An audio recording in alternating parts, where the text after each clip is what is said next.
رأي رب العالمين سبحانه وتعالى لن يضروكم إلا أذى، يعني سب كتاب يهود ولا نصارى كتون كخفهم ويكهاسيكم أي كلهم يوم دحر بتي هيمانتكم قتلكم تناحزكم وربكم فريحكم كهاسيكم أي كلهم يوم، لكن كتنا خفهم بخلوا يوم لن يضروكم إلا أذى ملت يعني الضرر يكون لكن أذى يعني يسمعك يهاسيك دسيب لكان زمانتي لن يضروكم إلا أذى وإن يقاتلوكم تواقعهم مساحتكم يولوكم الأدبار فرحتهم سنبتهم ثم لا ينصرون حجز كرب العالمين يرقونهم حرايك رب العالمين ضربت عليهم الذلة أينما ثقفوا يعني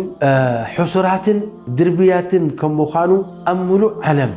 رب العالمين سبحانه وتعالى قيمة خمزة يقول لهم غيروا ملكا ضربت عليهم الذلة أينما ثقفوا أبزخون الزخادو